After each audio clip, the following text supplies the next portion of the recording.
Hola amigos, ¿qué tal? Sean ustedes bienvenidos a la entrevista. Ha habido una gran polémica en México acerca de los contenidos de los libros de texto que algunos dicen que tienen una tendencia comunista, otros dicen que no. El propio presidente de la República ha intervenido en esto y recientemente en una conferencia de prensa mañanera dijo que pues que el comunismo no es algo que se deba temer, que comunismo es dar a cada quien según sus necesidades. Yo quiero agradecer la presencia por vía remota en este espacio de Agustín Antonetti. Agustín Antonetti es un joven pues que ha tenido realmente un impacto muy importante en las discusiones políticas de nuestro continente en los últimos tiempos. Tiene solamente 21 años y sin embargo es director de Latin American Watch de Fundación Libertad Rosario. Y bueno, pues ha sido un constante crítico del comunismo en redes sociales, donde tiene más de 200,000 seguidores, esto en X, antes Twitter. Agustín Antonetti, gracias por tomar esta videollamada. Y el presidente López Obrador, dice que no hay nada que temer en el comunismo, que el comunismo es simplemente darle a cada quien según sus necesidades. El propio presidente dice que él es un humanista y pues no ve aparentemente ninguna contradicción entre ser humanista y ser comunista. ¿Qué piensa usted, Agustín, del comunismo? Bueno, la verdad que es terrible cuando escucho que hablan de humanismo y de comunismo, que López Obrador se define a él mismo como un humanista, sabiendo que dentro de su gobierno ha recibido a personas muy malas de América Latina, como es, por ejemplo, el dictador Nicolás Maduro. O sea, ¿qué tiene de humanista Nicolás Maduro que seguramente sea condenado pronto por crímenes de lesa humanidad? Primer dictador de la historia de América Latina que va a ser condenado probablemente por crímenes de lesa humanidad. Lo mismo vimos sus relaciones con Cuba, con Nicaragua. O sea, me cuesta mucho entender y un poco se me revuelve el estómago al escucharlo cuando habla de humanismo. Y más yo en mi caso que conozco en profundidad los temas de Cuba, de Venezuela, de Nicaragua. Tengo amigos de mi propia edad, que hoy están presos en una cárcel en Cuba, a chicos como Lester Alemán y Max Jerez, que estuvieron presos en Nicaragua y hace poco los dejaron. Las historias que uno ve son realmente terribles, historias de torturas, de separación de familias. Es realmente inexplicable y muy poco tiene que ver con humanismo. No sé dónde él encuentra el humanismo, tanto en estos regímenes como en los demás, donde él se ha pronunciado terriblemente ante esto. ¿Usted piensa que el comunismo es una teoría benevolente que solamente nos pide dar a cada quien según sus necesidades? Creo que es muy utópico, ¿no? Eso que él comenta, el dar a cada quien según sus necesidades. La verdad que no hemos visto nunca ninguna experiencia de comunismo en la historia. O sea, no solamente lo que tenemos nuestros propios ejemplos en América Latina, pero a lo largo de la historia a nivel mundial. Jamás ha pasado algo similar. Todo lo contrario, ¿no? Se han perdido cualquier tipo de cualidad humana ante estos regímenes.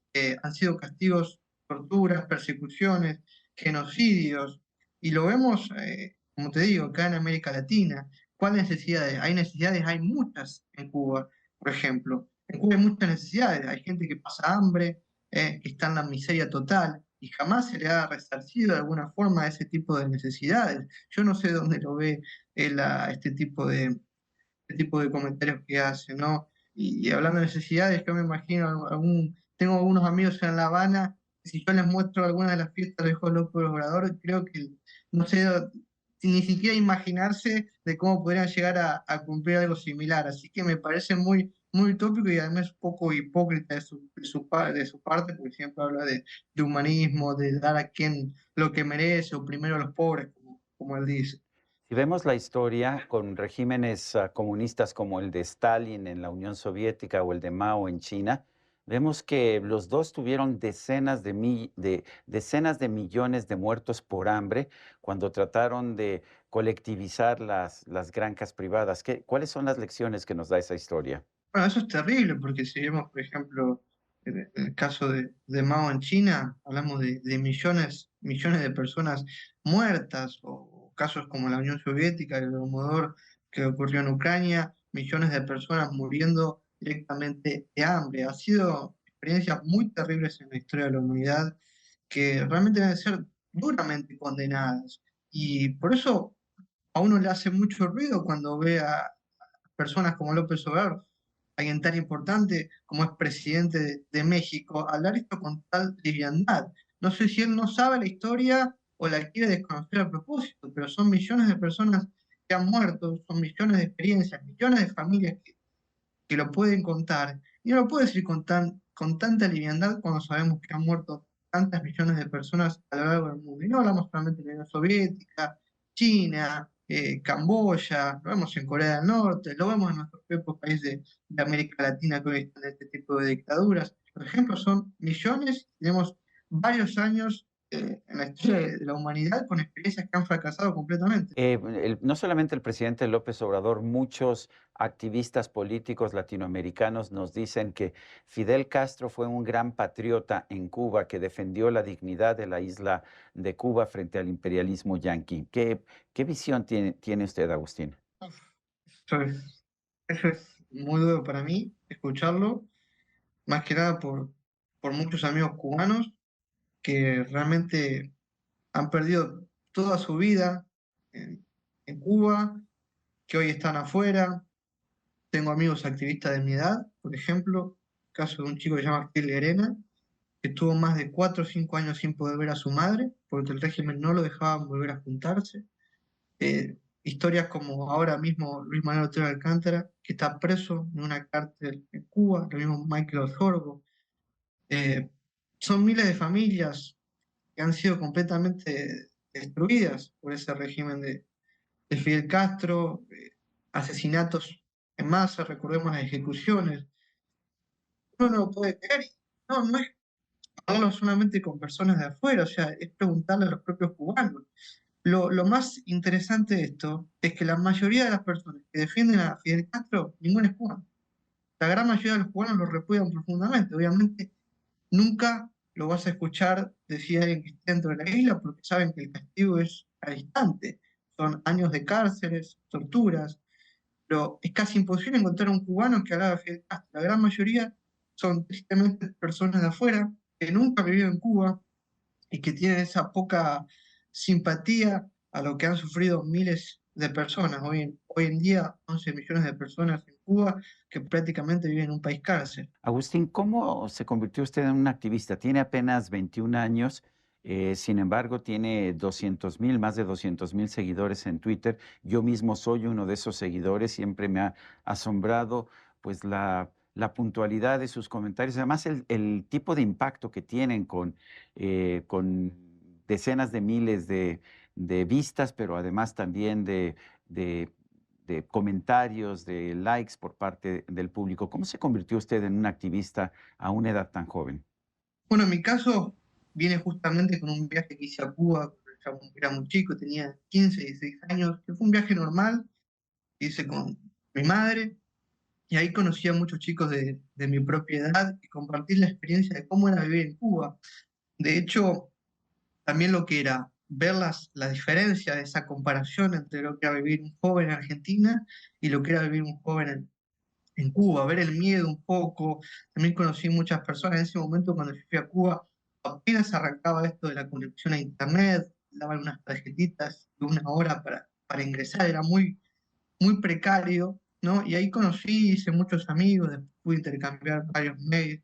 Ahí como que despertó mi interés en lo que era ver las realidades de estas ciudades, porque uno lo ve en primera persona, que en Cuba no se vive, bueno, y esto te lo puede decir cualquier persona que va a Cuba, que no esté completamente cegada por una ideología, cualquier persona te lo va a decir, cómo se vive allá es muy malo, es muy precario, hay mucha pobreza, mucha deficiencia en casi todos los sectores de Cuba. Y eso creo que despertó algo en mí desde muy joven. Y después obviamente lo fui relacionando, ¿no? Cuando vi las protestas en Venezuela, años después, cuando vi lo que pasaba en Nicaragua con jóvenes de mi propiedad, porque eran jóvenes universitarios que en 2018 salieron a marchar y mataron a más de 300 personas.